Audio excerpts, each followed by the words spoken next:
Bom, galera, espero que estejam todos bem. Sobre o que nós vamos conversar hoje?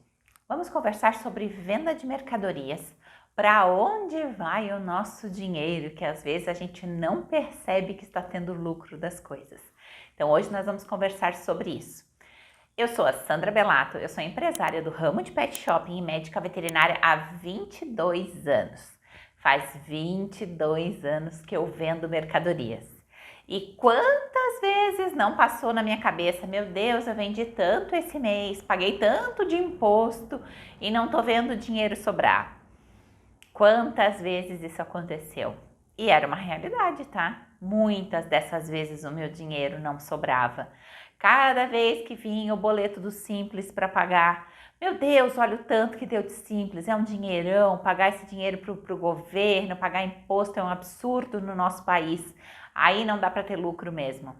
E realmente eu não tinha lucro, porque eu nunca tinha calculado o imposto em cima do produto, né? Então eu nunca tinha feito essas contas para a gente poder perceber para onde que estava indo o dinheiro. E aí, com você aí acontece a mesma coisa? De vez em quando você vende e tem a impressão de que não está valendo a pena? Pois é, vamos conversar sobre alguns pontos sobre isso. Primeiro ponto que a gente tem que pensar é de quem a gente está comprando. No mercado pet, muitas vezes a gente tem apenas um fornecedor na nossa região que fornece o produto X que a gente vende. Então a gente acaba não tendo concorrência, né? Então a gente não tem muita disputa de preço. Nesse caso, você tem que pegar o produto que você gosta em qualidade e que você consegue trabalhar com um preço adequado. Mas você tem que comparar um fornecedor ao outro. Agora, guias, coleiras, roupinhas, caminhas, comedouro, bebedouro, isso tem em diversos distribuidores e a gente tem que acabar procurando para ver qual vai ser o que vai ter o melhor benefício para nós, desde que os produtos sejam de mesma qualidade. Quanto a brinquedos, nós temos que ter um pouquinho de cuidado a mais, tanto brinquedos quanto comedouros. Às vezes o brinquedo por fora, ele parece ser igual, mas o material com que ele é feito é um material de qualidade inferior, tá? Então, há brinquedos a gente tem que cuidar, porque aqueles plásticos muito simples e muito vagabundinhos, quando o animal destrói o brinquedo, se ele come aquilo pode ter aderência intestinal e estomacal, então o animal acaba indo para uma cirurgia. Então, brinquedos a gente tem que ter de várias linhas e saber a diferença de qualidade entre eles.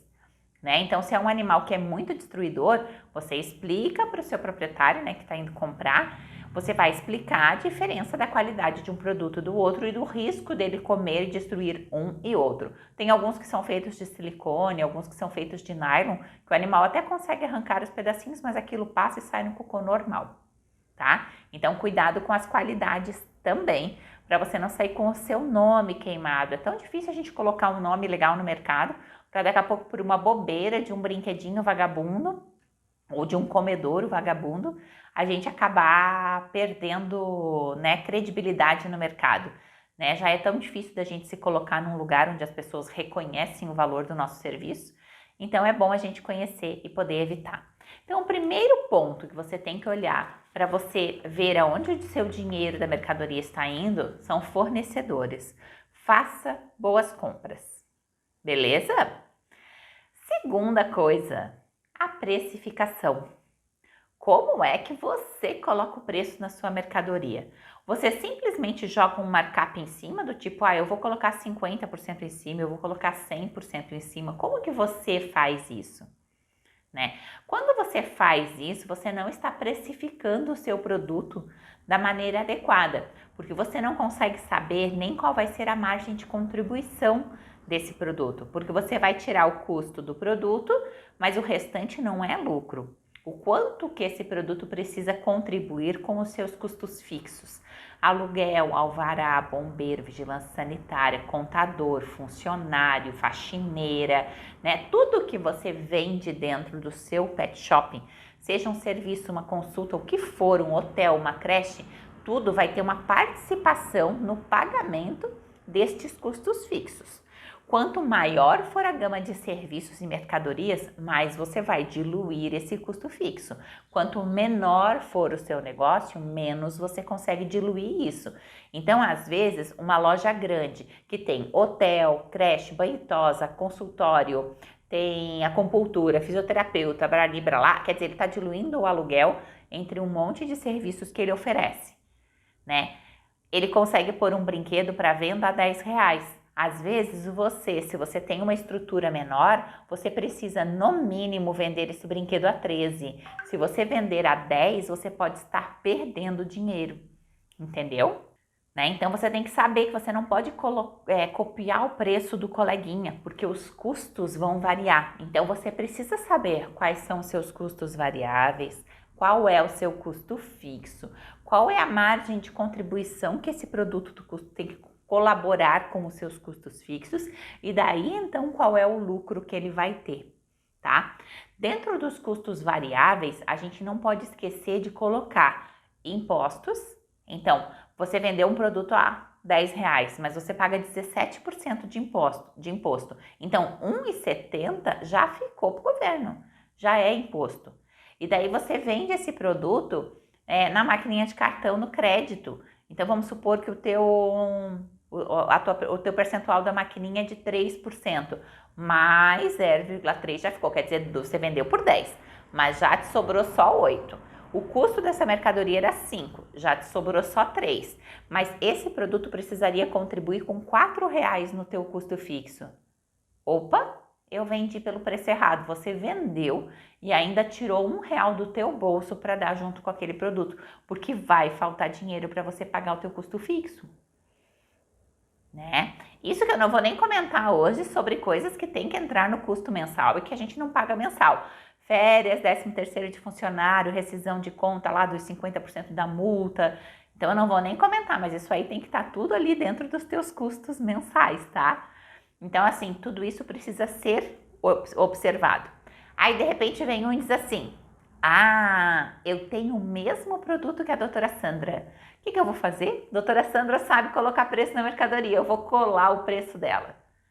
Gente, eu coloquei o preço de acordo com a minha empresa.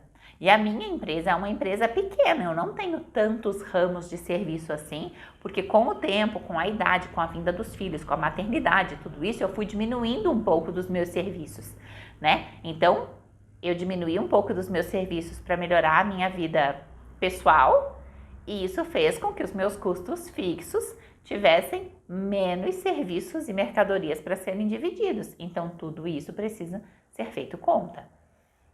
Beleza? Então, cuidado. É uma coisa que todo mundo precisa ter, gente. São os seus custos fixos lá contados direitinho e os custos variáveis por mercadoria.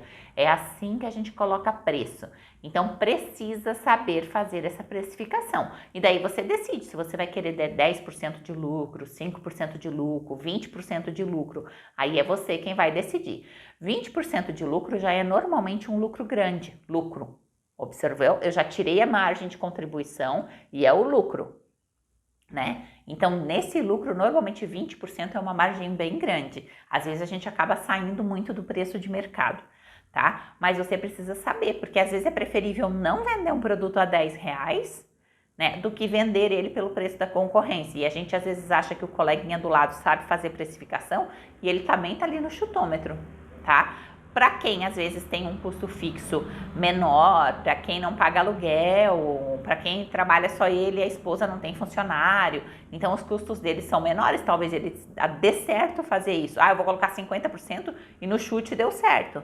Mas não é a maneira correta de saber se a gente tem lucro. E o seu dinheiro pode estar indo para o ralo, porque você pode estar vendendo abaixo do que o que esse produto precisa contribuir com a margem de contribuição. Beleza? Outra coisa que a gente esquece de colocar nos custos de mercadoria são serviços anexos.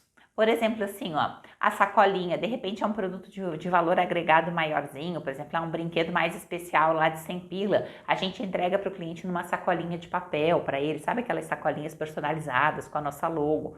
Aquela sacolinha tem um custo, tá? E isso tem que estar embutido no preço da mercadoria. Ah, a gente põe a sacolinha, um pirulito e um pacotinho de bala de goma. tem que estar incluso. Ah, e a gente vende o brinquedo, para quem compra esse brinquedo, a gente acaba doando um pacotinho de sachê de ração. Isso tem que estar incluso.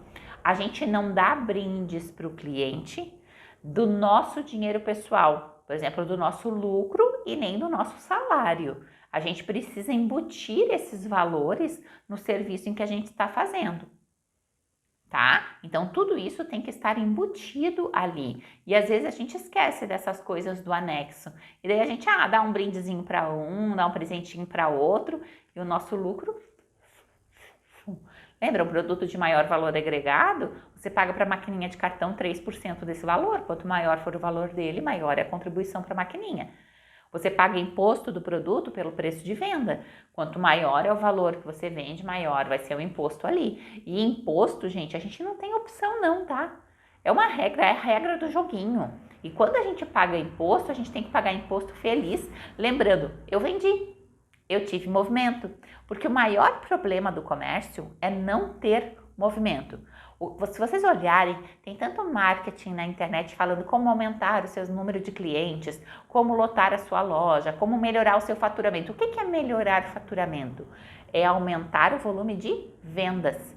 Só que para isso você precisa estar com a sua casinha estruturada. Porque imagine, você está vendendo 10 itens, mas você perde R$1 a cada item que você está vendendo. Que bom que você vende só 10. Você já imaginou se você estivesse vendendo 50? E se você estivesse vendendo 100? Você estaria perdendo dinheiro que entraria dentro do seu lucro de outras coisas que de repente você está conseguindo ganhar. Então assim, eu quero ter o melhor preço da cidade. Gente, maravilhoso. Quer ter o melhor preço da cidade? É perfeito. Só que você precisa saber o quanto você pode abaixar daquilo ali. Às vezes você vai comprar do distribuidor em uma maior quantidade. E nós já vamos aproveitar então, vamos falando nisso. Eu vou querer vender a areia que eu gosto, eu quero ter o melhor preço da cidade. Eu vendo 15 pacotes por mês. Mas para eu ter um preço bom, eu vou comprar 300 pacotes.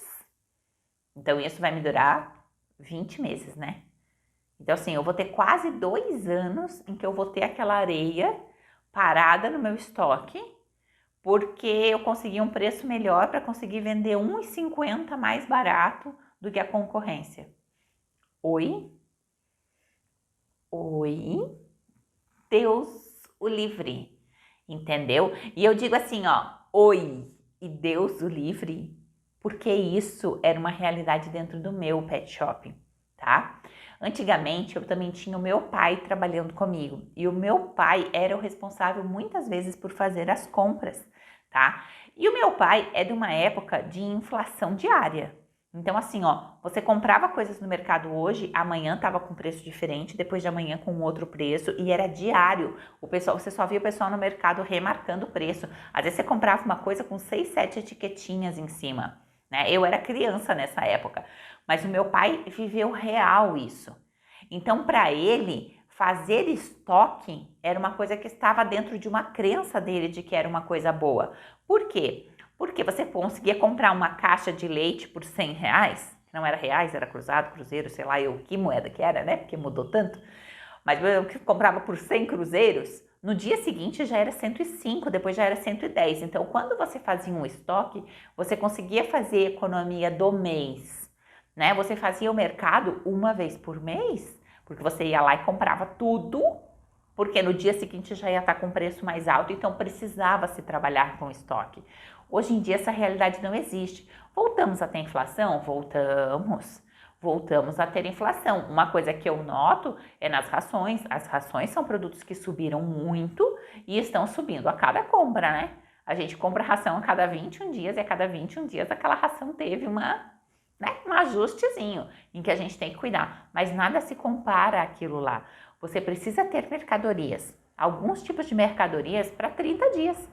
Tudo que tiver prazo de validade tem que ser compras para 30 dias, entendeu?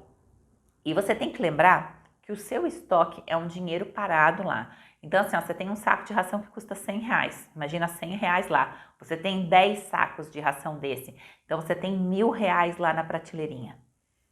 Aí você tem shampoo, você vende 5 shampoos por mês e você comprou 30 para poder ter um preço melhor. Só que tá ali, custa R$10 cada um, então você tem mais R$300 parado ali. E daí você vai olhar no banco, você tá com a sua conta negativa, pagando o quê? Pagando 12% ao mês. Você concorda comigo que o desconto que você teve foi de 5%, foi de 10% para a compra toda, uma compra que vai durar um ano. Mas você está pagando no banco um dinheiro a juros que está a 12% ao mês. Você está ganhando ou você está perdendo dinheiro? Não era melhor estar com esse dinheiro lá na conta e você não estar pagando esses juros? Daqui a pouco você teve que pegar um dinheiro emprestado a 10% ao mês para poder pagar o 13º dos funcionários. Não seria melhor você estar com um estoque mais enxuto e você ter esse dinheiro em conta para você pagar e não estar pagando juros desse dinheiro? Então tudo depende. Sandra, eu tenho uma capacidade de capital de giro boa. Eu consigo manter a minha empresa por 6 meses, mesmo que não entre nada. Cara, vai lá e faz uma compra maior, né? De repente você consegue oportunidades, mas você precisa saber que a sua empresa consegue se manter com esse estoque. E é por isso que não dá para colar do coleguinha do lado, porque cada realidade é uma, né? Capital de giro salva as empresas, é o que a gente precisa ter. Quanto por mais tempo você tiver capital de giro, eu tenho capital de giro para 6 meses. O que significa? Se não entrar R$1, mandou fechar lockdown, parou tudo, não podemos nem vender ração, tá? Vamos supor, eles não vão parar, né? Porque ração é essencial. Mas supondo que parassem tudo e a gente não pode vender nada por 6 meses. Eu tenho capital de giro que mantém a minha empresa. Eu pago funcionários, aluguel, água, luz, tudo isso que não vai parar de vir de contas, eu consigo pagar durante 6 meses. Cara, tu tá com capital de giro maravilhoso. Agora me conta aí, quantas pessoas tu conhece que vivem nessa realidade? Eu não tenho capital de giro para 6 meses. Então, quando me falam em lockdown, opa, eu tenho condições de me manter por um tempo. Mas não é uma coisa que me deixa tranquila. Não, vamos preparar o mundo durante 6 meses que eu tô tranquila. Não funciona assim, gente. E vamos cair na real? Pet shopping não faz milagre, a gente não tem milagre, é uma coisa trabalhada. E é por isso que a gente precisa adquirir conhecimento para saber trabalhar adequadamente, para poder jogar com isso. Agora imagina, que tudo pode piorar, né? Então tu tá com o teu preço errado. Cada compra que tu vende, tu tá perdendo R$1, porque você não soube fazer a conta e você colou o preço do coleguinha que você achou que sabia que ele estava fazendo. Então você tá perdendo R$1. Então você já tá perdendo dinheiro diariamente. As tuas contas estão meio ali, eu recebo agora para pagar agora e seja o que Deus quiser. Né? Você não tem capital de giro sobrando. E daí vem o lockdown. Porque você precisa do dinheiro de hoje para pagar as contas de amanhã. A gente precisa saber como ter lucro. E a gente precisa ter lucro para poder guardar capital de giro para a empresa. Entende? E isso tem que ser com todos os serviços, inclusive com as mercadorias. Eu gosto de falar muito de ração, porque ração é uma coisa que tem pesquisa de preço. A internet, na real, é uma concorrente ferrenha. A gente normalmente não consegue manter ou cobrir o preço da internet, né? Então a ração é uma coisa que a gente trabalha meio justinho. Eu não posso lá decidir colocar 20% de lucro na ração, né? Porque daí a gente vai sair muito do preço do mercado. Então o que a gente tem que fazer? A ração, a gente pode trabalhar com um lucro menorzinho. Lucro menorzinho, jamais pagar para trabalhar, tá? Porque tudo que você coloca abaixo da sua margem, você está perdendo dinheiro, daí é preferível não ter, tá? Só que você tem que trabalhar com a ração e ter conhecimento de outros produtos na tua loja. Por quê? Porque você consegue agregar mais valor numa coleira, você consegue agregar mais valor num brinquedo de qualidade, você consegue agregar mais valor numa caminha. Por exemplo, tem algumas caminhas mais simples que a gente compra por 15 e vai vender por 20. Você está ganhando R$5 por caminha. E isso está sendo um acréscimo de 25% ali, né? Vamos supor, ó, você compra por 10 e vende por 15. Colocou 50%. Só que na prática tá te dando R$5. R$5 para você pagar a maquininha do cartão, o imposto e ajudar no aluguel, né, no contador, na vigilância sanitária, no bombeiro, na faxineira, nos produtos de limpeza, nos funcionários, etc e tal. Então você colocou 50%. Mas daqui a pouco você tem uma outra caminha que você consegue colocar um markup de 40%. Então você comprou ela por 100 e está vendendo a 140. Você vai pagar um pouquinho mais de cartão, você vai pagar um pouquinho mais de imposto, mas daqui a pouco está te sobrando 30 pila. Você está vendo que às vezes o markup é um pouquinho menor, mas você, em dinheiro, ele contribui mais com a tua margem de contribuição. Você está vendo por que o markup não serve para qualquer coisa? Porque às vezes se você comprar uma cama por 10 e vender ela por 20, ela ainda não está conseguindo cumprir com a margem de contribuição que ela precisaria contribuir. E daqui a pouco você está vendendo uma caminha que você colocou 40% em cima, mas ela está contribuindo devidamente com o que ela precisa contribuir com a margem de contribuição, tá? E é isso que a gente precisa aprender. Então tenham em mente que a gente precisa ter todas as nossas contas alinhadas, tudo anotadinho numa planilha, porque a gente precisa saber o que está acontecendo na nossa empresa. Às vezes você vende uma caminha de 10 que você vende por 20, você não pode dar 10% de desconto nem a pau, porque senão é prejuízo. E você tem 50% em cima dela, tá 100%, né? Compra por 10, vende por 20, não pode dar 10%. Agora tem uma que você colocou 50%, que você compra por 100, vende por 150, mas você consegue dar os 10% de desconto. Porque na hora em que você faz as contas, você vê qual é a margem de contribuição que ela tem. E esse conhecimento você precisa ter. Agora, eu tenho uma caminha que eu compro por 10 e eu vendo por 20. E eu vendo 100 caminhas dessa no mês. E quando eu tenho uma caminha que eu compro por 100 e eu vendo por 150, eu vendo duas. Opa, tá valendo a pena vender a outra de 100. Que você vende 100 caminhas, então você tá ganhando no volume. Então, cada empresa é uma empresa. No meu pet shopping, vender 100 caminhas não é uma realidade. Eu não tenho caminhas de R$10 para vender por 20. Esse não é o meu público. Não são as pessoas que eu atendo. Eu tenho caminhas baratas? Tenho. Tenho caminhas de 20, R$25 e tal, mas não é o que gira. Muito menos 100 por mês para poder me dar um lucro. Eu tenho porque precisa ter.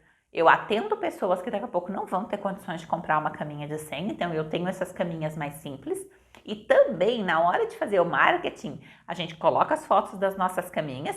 Eu tenho caminhas a partir de R$20 até 350. Então, eu tenho caminhas a partir de 20. Só que quando as pessoas olham as fotos das caminhas de 100, 150, 200 e pouco, elas não querem mais. Nem que elas tenham que economizar, juntar o dinheirinho, pegar o cartão, parcelar. Elas querem a caminha de 100 e poucos.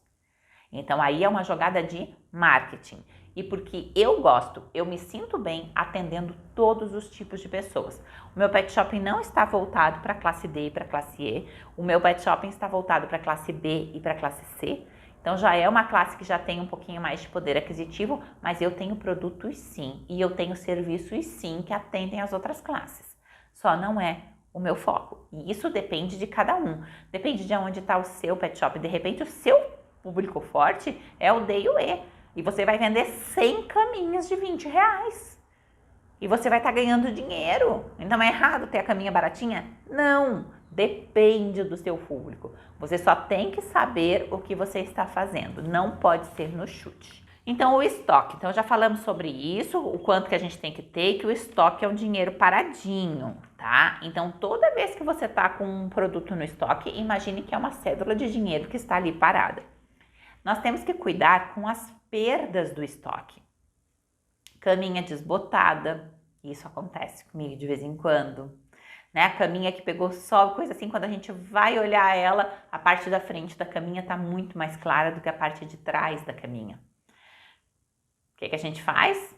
Se não tem conserto, se não tem como tingir ou alguma coisa assim para melhorar o produto, a gente vai colocar na promoção e vender explicando para a pessoa. Pegou o sol, mas está em perfeito estado, mas mudou a cor.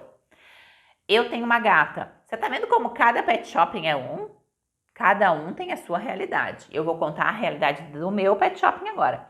As minhas camas ficam embaladas no saco plástico, porque eu tenho uma gata que tem fissuração por caminha nova. Só que gato solta pelo, gente. Gato tem unha. Então eu não posso deixar ela utilizar todas as caminhas, até porque se eu for vender a caminha para um outro gato, tem gato que não deita na caminha que um gato já entrou. Então eu não posso deixar a minha gata ficar utilizando todas as caminhas, então elas ficam dentro do saco plástico. Dentro das ordens de marketing, a melhor exposição é aquela cama aberta, onde o cliente bate o olho e se apaixona por ela. Mas eu, na prática, não tenho perdas de venda por elas estarem empacotadas. Eu deixo elas no mostruário bem bonitinho, bem direitinho. Eu não tenho grandes perdas, tá? Mas no meu caso, elas ficam dentro do saco plástico.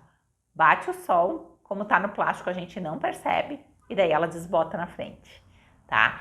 E você, daqui a pouco, você tem uma que tá aberta e que tá indo algum bicho deitar lá. Aí quando você vai ver, já tá meio rasgadinho, meio puído o tecido, pode estar cheia de pelo, muita poeira, sujeira, porque todo mundo vai e coloca as mãos, né, nas caminhas. Então, tudo isso você tem que avaliar como perda. O produto não deve ficar mais do que 30, no máximo 60 dias. Agora me diz aí, quem é que não tem aquela cama que tá aí, ó? Por mais que a gente se esforce, tem aquele ser que fica ali, roupinha também.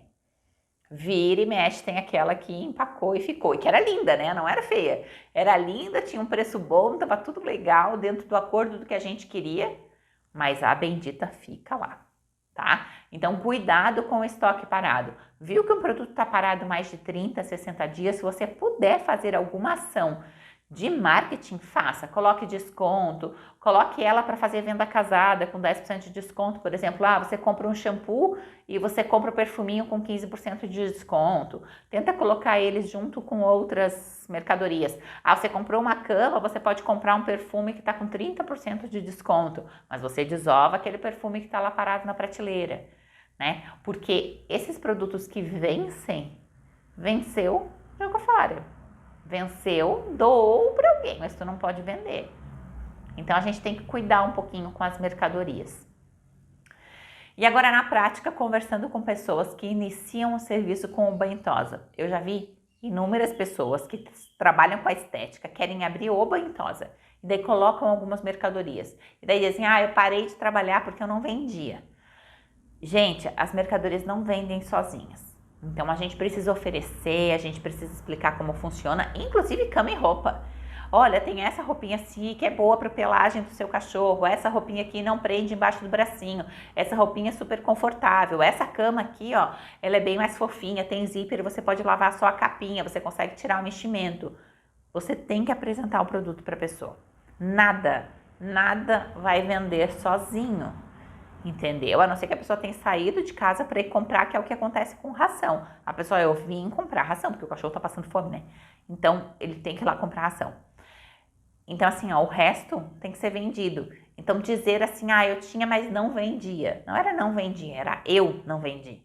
Porque você não se esmerou. Mais uma vez, eu vou contar por experiência minha. Com cansaço, porque trabalhar em pet shopping não é fácil, é trabalhoso, os animais não ficam quietinhos. Eu sempre trabalhei dentro do banho-tosa, então eu tinha o serviço da escovação, do banho, do secado, fazer penteado, da tosa, etc e tal. E isso, com o tempo, vai cansando, são 22 anos, né, gente?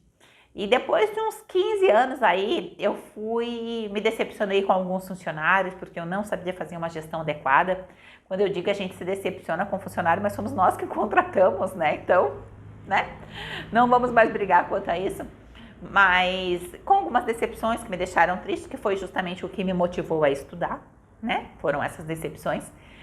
Eu parei de treinar os meus funcionários, porque eu estava cansada, gente. Eu trabalhava ali 10 horas dentro do pet shopping, fazia meia boca um fluxo de caixa uma vez por semana, para saber como é que estava, e meia boca, e só o fluxo de caixa. Então, eu só via o que entrava e o que saía naquele mês.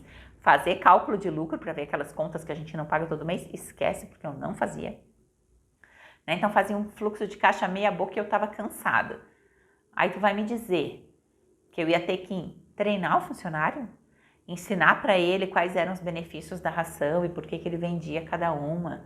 Ensinar para ele os benefícios de cada vermífugo que eu tenho para venda. Explicar para ele os benefícios de cada shampoo que eu tenho para venda. Explicar para ele os diferenciais de uma caminha de 25 pila e de uma caminha de 150. Eu ia ter que passar tudo isso para o funcionário? Não é. Não, gente, daí era muito trabalho. Daí eu não fazia. Aí pergunta se vendia. Entendeu? Hoje eu rio, porque assim, é uma coisa muito ilógica. Mas eu tenho certeza que muitos de vocês estão na mesma. Gente, eu tô cansada, eu tô trabalhando 10 horas por dia, eu não vejo o dinheiro sobrar, eu não consigo tirar férias com a minha família, né? Eu não consigo conquistar os meus sonhos, eu queria trocar de carro, mas eu não consigo nem trocar o pneu do carro, quanto mais trocar o carro. E daí a gente se desestimula a fazer o básico que a gente precisa fazer, que é fazer a gestão do nosso negócio para saber todos os custos. A gente precisa treinar a nossa equipe. A nossa equipe é a cara do nosso negócio para o cliente que está entrando na loja. E a gente deixa de fazer, porque daí a gente fica bravo, porque teve o funcionário que trouxe atestado e nem estava doente, foi viajar. Teve o funcionário que faltou porque quis no serviço. Teve o funcionário que foi fazer vacina às 10 horas da manhã só para não ter que trabalhar no dia de mais pico do banho tosa. Ele podia ter ido no sábado ou em outro dia, mas ele foi naquele dia que tinha 5 cachorros a mais do que eu deveria ter na agenda. Aí a gente fica brabo e daí a gente não treina. Na parte do banho tosa, a gente não treina porque a gente não quer que ele vire nosso concorrente depois e abra um negócio. Só que daí a gente fica com um ser destreinado dentro da nossa empresa. Então, hoje, com clareza, eu vejo a importância da gente treinar o nosso funcionário para as mínimas coisas. Para mandar um WhatsApp, para atender um telefone, para atender o cliente na loja, para fazer venda. Mas eu sei que muitos aí não têm, porque eu não tinha, gente. Porque eu tava exausta, cansada, eu não ia treinar funcionário. Tudo que eu não queria era ter que olhar para o funcionário, se tivesse que olhar olho no olho do funcionário, vontade de esganar, né? É uma realidade, né? Hoje não. Olha como as coisas mudam. Eu sei que hoje, enquanto eu tô aqui gravando essa aula, os meus funcionários estão fazendo o meu pet shopping girar. Eles estão lá vendendo, eles estão lá trabalhando, eles estão lá organizando, conversando com o meu cliente e prestando um excelente atendimento. Olha só a diferença. E eu tenho uma gratidão eterna pelos meus colaboradores, porque realmente eles estão de camisa vestida e lutando pelo negócio de onde sai o sustento deles. E isso precisa ser uma realidade para todo mundo, tá? E a gente tem que fazer isso aos pouquinhos. Não é no estalar de dedos, né? Nem a nossa cabeça não muda no estalar de dedos, porque eu já reclamei muito de pagar imposto. Mas imposto não é uma opção. Hoje, quando tem imposto, a gente agradece. É sinal que a gente vendeu. Sinal que a nossa empresa está tendo uma lucratividade. Eu espero. Né? Conta negativa.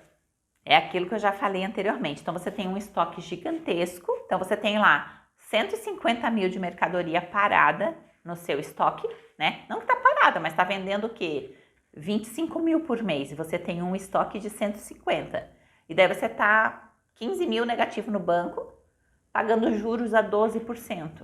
Oi, tá na hora de encolher um pouquinho esse estoque, quitar as suas contas, melhorar a finança da empresa, para depois você pensar em crescer no seu estoque novamente. Daqui a pouco, Sandra, eu não tenho acessórios de guias e coleiras. Beleza, mas você tá negativo no banco, não é agora que a gente dá espaço. Encolhe, segura, faz caixa, capital de giro e depois a gente incrementa com mais coisas. Quanto mais itens você tem para vender na sua loja, maiores são as chances de você conseguir venda e maiores são as chances de você conseguir aumentar o teu faturamento, tá? Mas tudo tem que ser pensado, não é simplesmente decidido. O que dá certo para mim não necessariamente vai dar certo para você, porque depende da sua empresa. Por isso é um atendimento personalizado. Não tem como dizer assim, ó, coloquem 65% em cima do produto X que você vai ter lucro. Quem te disse? E se eu pago um aluguel de 15 mil reais e eu tenho um faturamento de 25 mil? Olha só, eu tenho um faturamento de 25 mil, mas eu pago 15 mil de aluguel. Cara, eu posso colocar 500% nos produtos que eu não vou ter lucro. Porque tem uma coisa do meu custo fixo que está muito fora do padrão. Entendeu? Agora, eu pago 15 mil de aluguel, mas eu tenho um faturamento de 150. Beleza. É igual uma pessoa que tem um aluguel de 1.500 e tem um faturamento de 15 mil. Tá tudo certo. Então, é personalidade. Cada um tem a sua realidade e a gente precisa fazer certinho em cima da sua realidade. Produtos vencidos, gente. É aquelas campanhas que a gente pega, a compra 50 que vai ganhar desconto. Daí tu vendeu 20 e venceram 30. Quanto você teve de lucro? Nada, só preju. Entendeu? Porque o que você teve de lucro nos 20 que você vendeu não cobriu os 30 que você perdeu. Ração. Você pode vender 20, se vencerem 2, você já não teve lucro provavelmente. Então, cuidado com o volume das compras. Não compre só porque o fornecedor te prometeu um desconto de 7%. Porque se você tiver negativo no banco, tu tá pagando no mínimo 10, 12, 15, dependendo do banco. Então, preste atenção em fazer essas contas aí. Nem sempre o que o fornecedor te diz que é melhor, ele realmente vai ser melhor para você. Depende do seu negócio. E olha que eu sou uma pessoa que diz que a gente tem que conversar com o fornecedor porque a gente aprende muito com eles, né? E é uma realidade. Eu tenho fornecedores que eu tenho paixão por eles, eles me atendem super bem, eu super aprendo com eles. Mas a decisão de compra é minha, baseada na minha história, nas minhas contas e no meu pet, e não no carinho que você possa ter por um fornecedor. Fechado? Roubos. Desgracido, né? A gente trabalha 10 horas por dia, a gente investe, a gente se coloca. Ser empreendedor nesse país já é um ato de coragem. Todo empreendedor do país já deveria ganhar os parabéns e ter um troféu de honra, entendeu?